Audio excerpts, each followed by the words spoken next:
Hello guys, welcome to my channel UPSC Adda में। और जैसा कि देखो आप सभी को पता होगा यूपीएसआई में जीके जीएस के भी जो क्वेश्चंस बाकी अप्रॉक्स 25 के आसपास आएंगे, जिसमें करंट अफेयर भी होगा और अपना ज्योग्राफी है, साइंस है, ये सब भी आएंगे। और ये सब भी उतने इम्पॉर्टेंट है जितना कि पॉलिटी और मूल विधि है। आप सोच रहे होंगे कि पॉलिटी और मूल विधि सिर्फ पढ़ते रहें, बाई 20 क्वेश्चन हो जाएंगे, 20 में आप 18-15 तो सही कर लेंगे और बाकी भी तो पढ़ना है ना।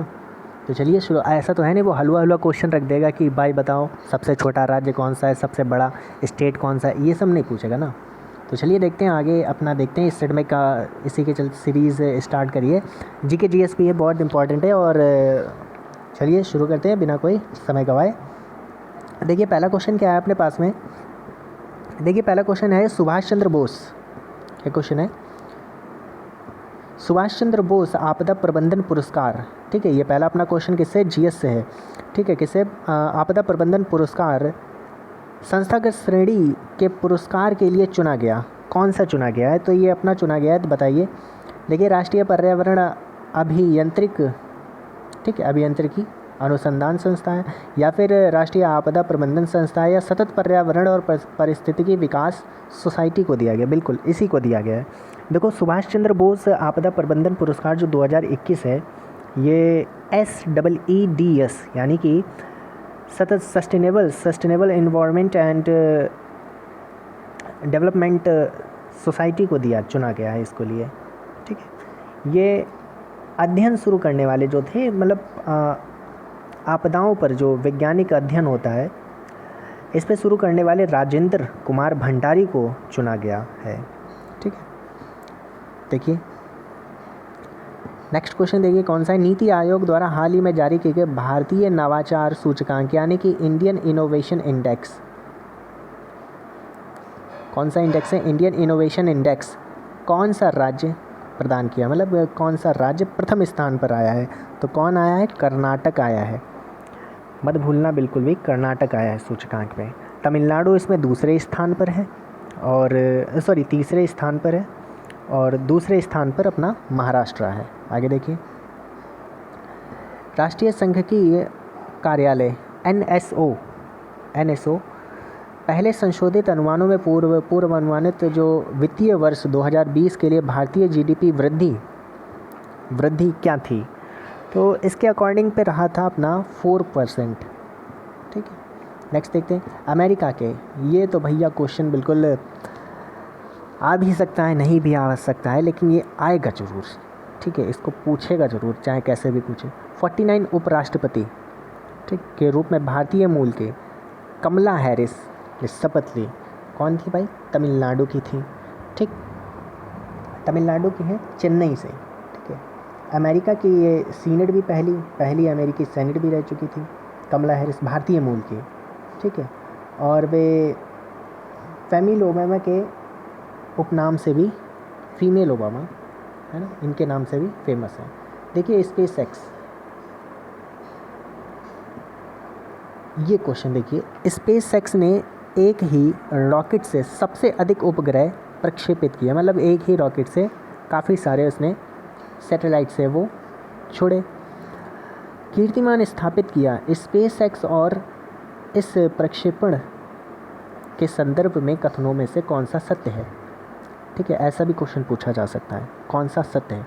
तो देखिए कौन सा सत्य है। स्पेस एक्स ने ये कीर्तिमान 143 उपग्रहों को प्रक्षेपित करके बनाया। बिल्कुल सही बात है, पहला तो सही हो जाएगा। स्पेस एक्स ने इसरो के रिकॉर्ड को तोड़ा है। बिल्कुल ये भी सही बात है। इसरो ने अपना कितना चलाए थे? 104 उपग्रह। कब किया था? 2017 में। तो ये तो सही है। नेक्स्ट क्वेश्चन देखिए, तो पहला और दूसरा अपना सही है। अब देखिए तीसरा क्या कह रहा है। स्पेस एक्स एक अमेरिकी निजी एजेंसी है। बिल्कुल ये भी सही है। तो इसके अकॉर्डिंग कौन सा हो जाएगा? हमारा तीनों सही हो जाएंगे। ठीक है, नेक्स्ट देखिए, भारत सरकार ने संपूर्ण लक्षद्वीप एक जैविक कृषि क्षेत्र घोषित किया। इसके संदर्भ में कौन सा कथन सही है? जैविक कृषि यानी कि बायोलॉजिकल एग्रीकल्चर, इस तरह से समझ लीजिए। क्षेत्र बनाने वाला ये जो देश है लक्षद्वीप, वो पहला केंद्र शासित प्रदेश है। बिल्कुल सही बात है। जैविक कृषि में कीटनाशकों का उपयोग नहीं होता। भाई जैविक होगी, उसमें कीटनाशकों का, केमिकल्स का प्रयोग नहीं किया जाएगा, तो मतलब ये तो गलत हो गया। ठीक है, मतलब गलत नहीं, मतलब ये सही है, गलत नहीं होगा, ये सही होगा। सही तो कह रहा है, जैविक खेती में कीटनाशकों का प्रयोग नहीं होता है। लक्षद्वीप भारत का सबसे छोटा केंद्र शासित प्रदेश है। क्या ये बिल्कुल सही है?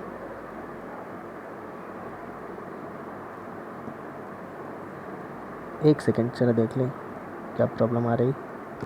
हाँ तो देखिए क्या कह रहे थे कि लक्षद्वीप 100% जैविक कृषि क्षेत्र बनाने वाला पहला राज्य है। नहीं, पहला राज्य ये नहीं है। ठीक है, पहला राज्य ये नहीं है, क्योंकि पहला राज्य जो है वो 2016 में 100% जैविक राज्य बनने वाला 2016 में कौन था? सिक्किम था। तो कौन था भाई? सिक्किम था अपना। कौन था? सिक्किम, सिक्किम था। तो मतलब कि हमारे कौन कौन से राइट हो जाएंगे? 2, ये सही हो जाएंगे। उप्स, ठीक है, कौन कौन से सही हो जाएंगे? ये 2 सही हो जाएंगे।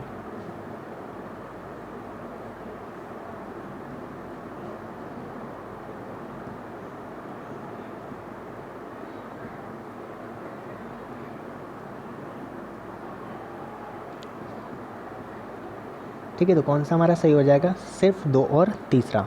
आगे देखते हैं। देखिए नेक्स्ट क्वेश्चन क्या कह रहा है कि देश का ऐतिहासिक विश्व भारती विश्वविद्यालय का हाल ही में शताब्दी समारोह मनाया गया था।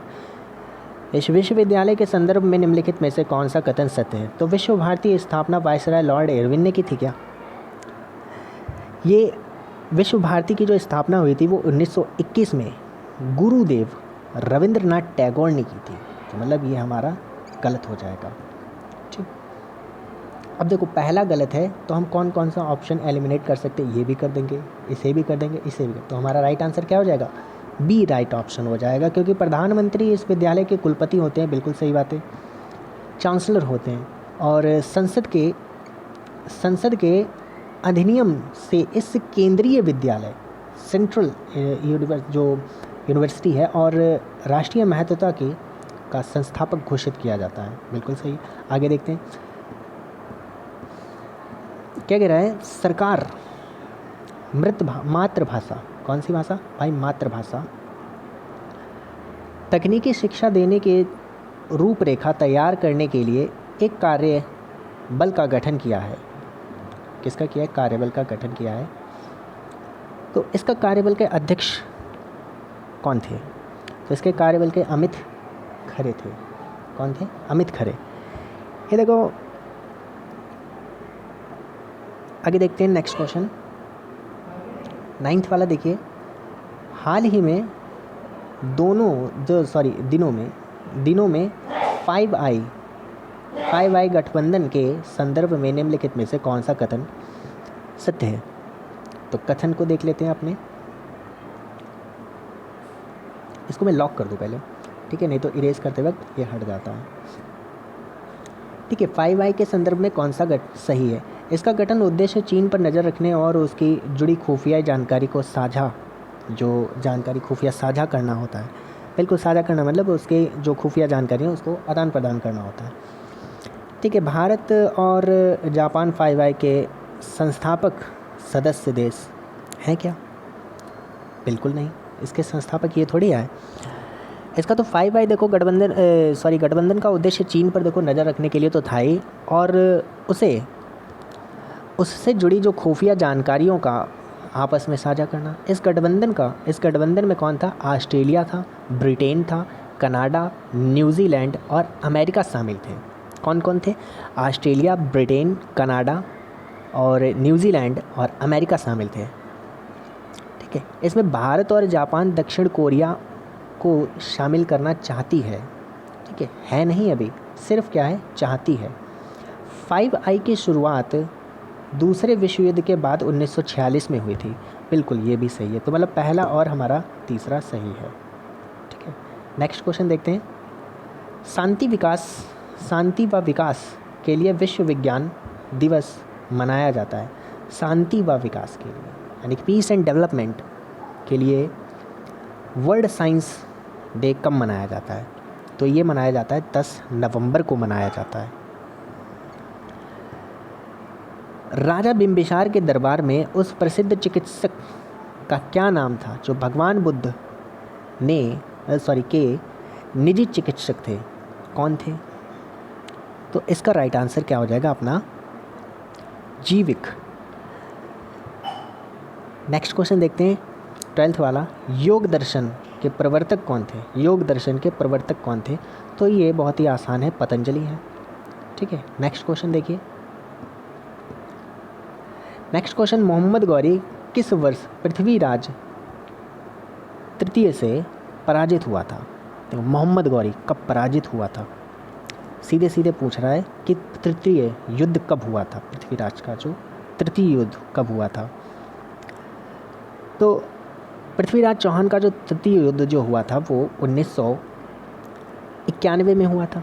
तराइन की, इसको क्या बोलते हैं, तराइन की पहली लड़ाई में मुस्लिम शासक शिहाबुद्दीन मोहम्मद गौरी, इसका पूरा नाम क्या है, शिहाबुद्दीन मोहम्मद गौरी को पराजित किया था। तराइन का दूसरा युद्ध 1192 में हुआ था। ये कौन सा युद्ध था? ये था तराइन का दूसरा युद्ध। तराइन का, है ना, तराइन का प्रथम युद्ध। और 1900 बार निकलता है, 1192 में सेकंड होता है। ठीक, इस युद्ध में मोहम्मद गौरी से पराजित हुआ और भारत में तुर्की राज्य की स्थापना की।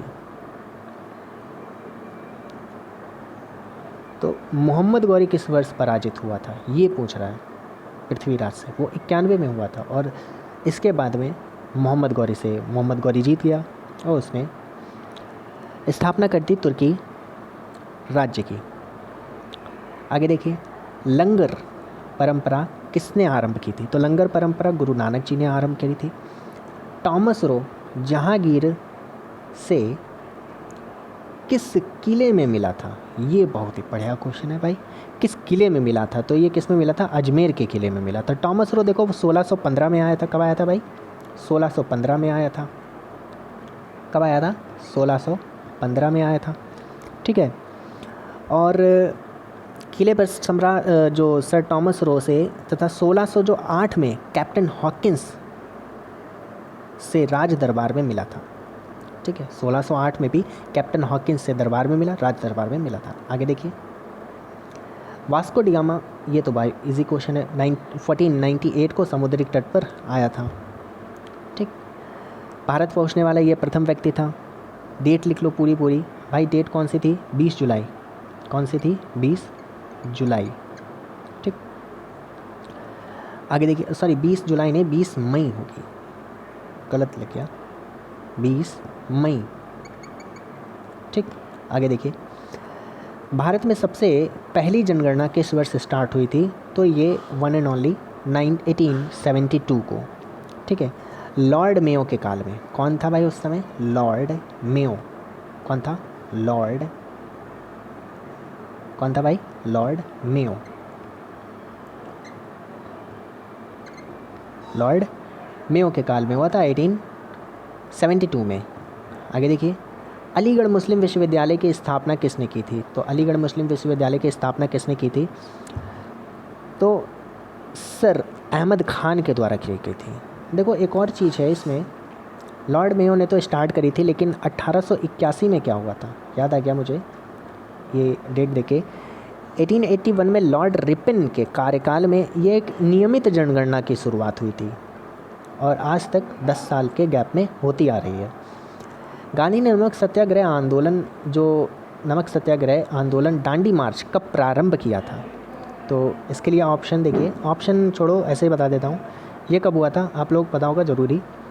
ये कब हुआ था? 12 मार्च को स्टार्ट किया था इन्होंने, 12 मार्च 1930 को। और कब तक चला था? ये चला था भाई पूरे 12 मार्च को स्टार्ट किया था। ठीक है, 12 मार्च को। अब कितने इनके साथ अनुयायी थे? 78 अनुयायी थे इनके साथ चलने वाले, 78 थे। आगे देखिए, हालांकि था तो पूरा देश ही, लेकिन उस समय स्टार्ट जो इन्होंने अपनी दांडी यात्रा करी थी उस समय 78 लोग साथ में चले थे। देखिए आगे क्वेश्चन क्या है, निम्नलिखित में से कौन सा सिंधु नदी की सभ्यता से संबंधित नहीं है? तो सिंधु नदी की देखो, रोपण है, लोथल है, कालीबंगा है, पाटलिपुत्र थोड़ी है यार। कालीबंगा से देखो जुते हुए खेत भी मिले हैं। क्या मिला है? कालीबंगा से जुते हुए खेत मिले हैं। खेत के प्रमाण मिलते हैं, खेत के जुते हुए खेत। और अग्निकुंड भी मिला है, ठीक। और तांबे की कुल्हाड़ी ये मिला है रोपड़ से, ठीक है। अभी तक नहीं पूछा गया लेकिन पूछ भी सकता है। किसकी कुल्हाड़ी? तांबे की। तांबे की कुल्हाड़ी है ना, तांबे की कुल्हाड़ी,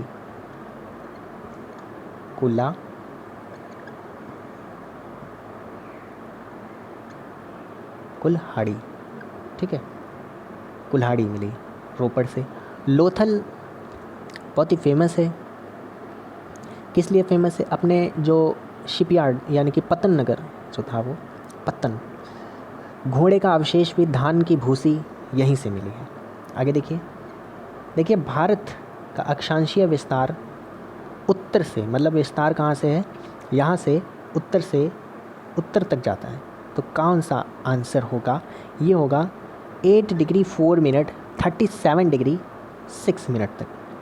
आगे देखिए, भारतीय प्रायद्वीप के सबसे ऊंची चोटी, भारतीय प्रायद्वीप की, भारत की अनाईमुडी, वो भी कौन सी? प्रायद्वीप की। आगे देखिए, निम्नलिखित में से कौन सी नदी खंबात की खाड़ी में नहीं मिलती है? तो कौन सी नहीं मिलती है खंबात की खाड़ी में? तो ये देखो, कोयना। ये खंबात की खाड़ी में गिरने वाली कुछ प्रमुख नदियां हैं, जैसे कि अपनी नर्मदा है, ठीक है, ताप्ती नदी है, और माही है, साबरमती है। कौन सी हो गई? ये भी गिरती है, ताप्ती भी गिरती है, साबरमती भी गिरती है, और माही भी गिरती है।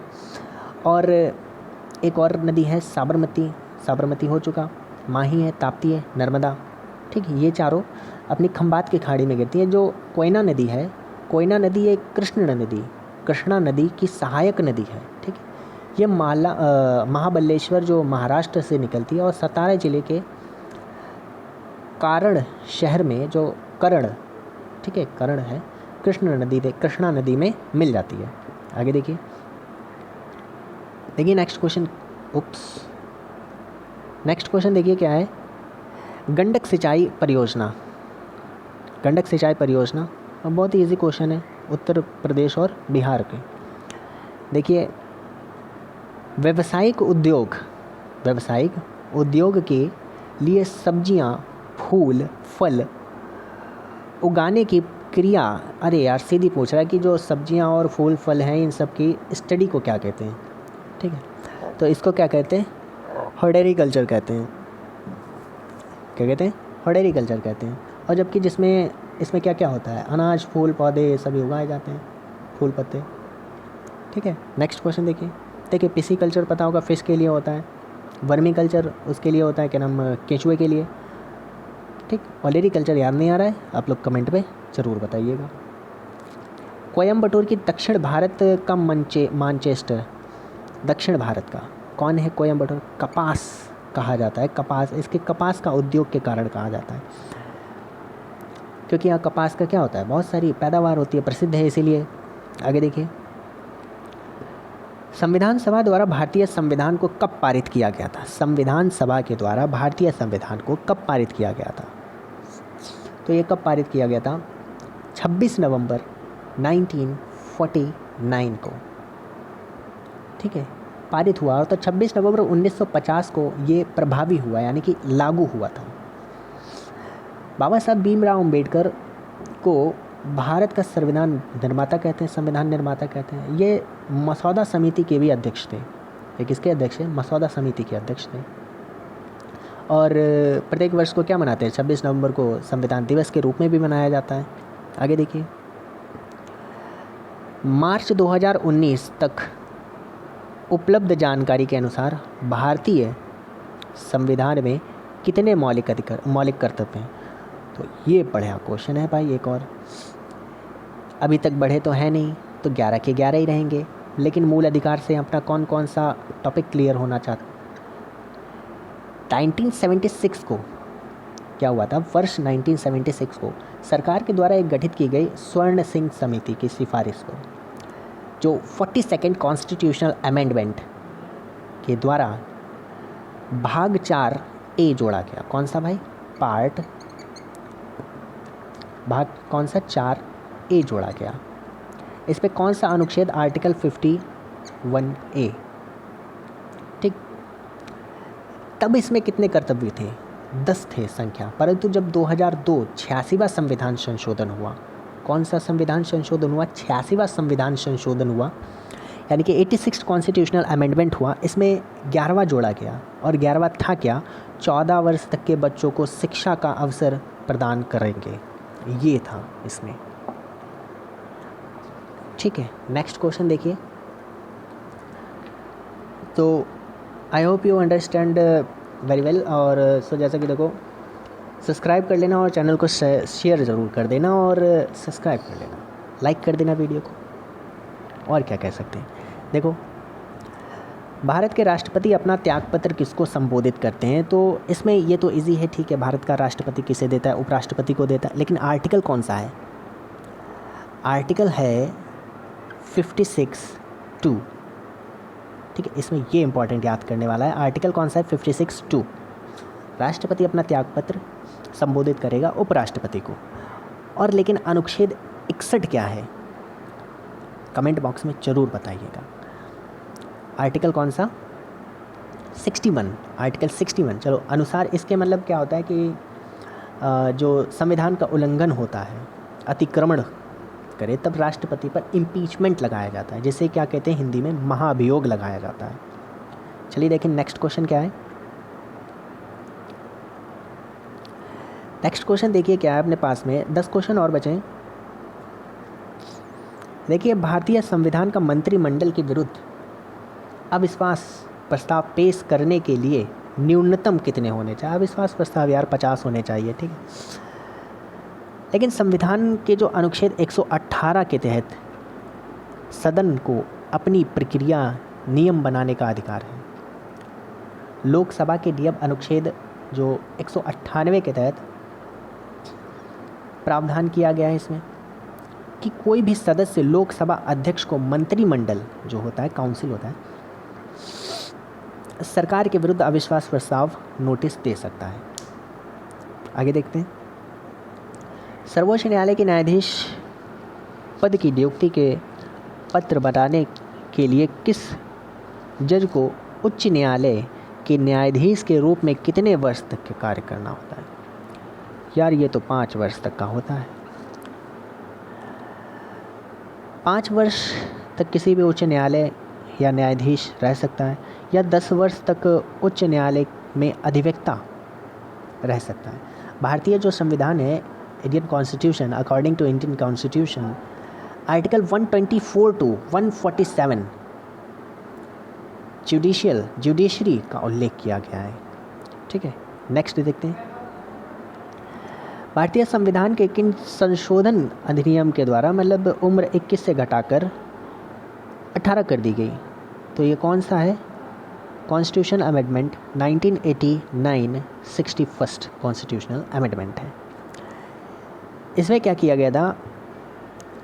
जो 61वां संविधान संशोधन 1989 1989 के द्वारा अनुच्छेद 326 संशोधन करके जो वोटिंग की जो एज है वो 21 से घटाकर 18 कर दी गई। 73वां संविधान और 74वां संविधान यानी कि 73rd कॉन्स्टिट्यूशनल अमेंडमेंट और 74th कॉन्स्टिट्यूशनल अमेंडमेंट किससे संबंधित हैं? ये दोनों तो अपने पंचायती राज से संबंधित हैं। किससे हैं? पंचायती राज से संबंधित है। और जबकि 86 किससे संबंधित है? 86 संविधान संशोधन 2002 के द्वारा शिक्षा के अधिकार के लिए अभी आगे बताया था।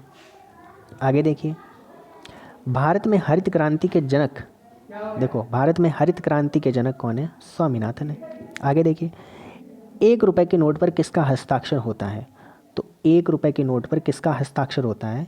ये होता है वित्त सचिव का होता है।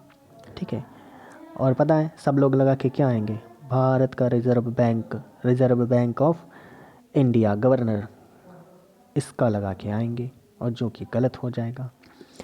देखिए 2017 में दर्ज भारत में शहरीकरण में स्थिति क्या है? तो ये कितनी है भाई? 30 से 35% है। अंतर्राष्ट्रीय परमाणु ऊर्जा एजेंसी का मुख्यालय कहाँ पर है? अंतर्राष्ट्रीय परमाणु एनर्जी का कहाँ पर है? वियना में है। आगे देखिए, पृथ्वी की पपड़ी का प्रमुख अंश मुख्य रूप में क्या होता है? इसमें सीधे पूछ रहा है कि क्या होता है इसमें। तो पृथ्वी की जो पपड़ी में अधिक तौर पे क्या मिलता है? इस पे हमें ऑक्सीजन और सिलिका मिलती है। ठीक है, जैसे सियाल होता है, ठीक है, सियाल होता है और सीमा बोलते हैं। ठीक है, नीफे भी होता है इसी में। ये 3 होते हैं। सियाल क्या होता है? सियाल यानी कि सबसे ऊपरी परत होती है, सबसे अपर मोस्ट लेयर होती है। ये ग्रेनाइट रॉक्स होती हैं। ठीक, इसमें एल्युमिनियम होता है, अपभ्रक होता है, कोयला आदि भी इसमें पाया जाता है। सिलिका और एल्युमिनियम की अधिकता इसमें होती है, इसीलिए तो इसको क्या बोलते हैं? सियाल बोलते हैं। और सीमा क्या होता है? ये मिडिल परत होती है, मिडिल लेयर। इसमें सिलिका, मैग्नीशियम, चांदी और ये सब पाया जाता है। सिलिका, SI और मैग्नीशियम अधिकता पाया जाता है। और नीफे यानी कि NI और Fe, इसमें क्या हो जाएगा भाई? लोहा हो जाएगा। Fe लोहा होता है और निकल होता है। ठीक है, नेक्स्ट क्वेश्चन देखिए, किस क्षेत्र की औसतन जलवायु को जानने के लिए निम्न में से किसका योगदान नहीं होता है? तो देखो, जलवायु मापने के लिए किसका योगदान? वृक्षों की संख्या से कोई लेना देना नहीं है। आगे देखते हैं, इराविकुलम राष्ट्रीय उद्यान किस राज्य में स्थित है? तो इराविकुलम राष्ट्रीय उद्यान अपना केरल में स्थित है। ठीक है, तो चलिए यहीं तक रखते हैं। 40 क्वेश्चन अपने कंप्लीट हो जाएंगे। इसी तरह से एक क्वेश्चन मेरी तरफ से लीजिए। ये बताइए कि मैग्नीट्यूड वाली राशियाँ कौन सी, मतलब कौन सी होती हैं? जैसे जिनमें मैग्नीट्यूड होता है। अदिश राशियाँ और सदिश राशियाँ। ठीक है, मैग्नीट्यूड जिसमें होता है और दिशा नहीं होती है उसको क्या बोलते हैं? अदिश राशियाँ बोलते हैं। जैसे कि वर्क होता है, कार्य, द्रव्यमान, दूरी, समय, चाल, दाब, शक्ति, आवेश, विद्युत धारा, विभव, ताप, आयतन। ये सब कैसी होती हैं? अदिश राशियाँ होती हैं, जिसमें मैग्नीट्यूड यानी कि परिमाण होता है लेकिन दिशा नहीं होता है। चलिए इसे ख़त्म करते हैं और चैनल को सब्सक्राइब कर लेना और चैनल को लाइक कर देना। ठीक है, तैयारी करते रहिए, स्वस्थ रहिए और मज़े से पढ़ते रहिए।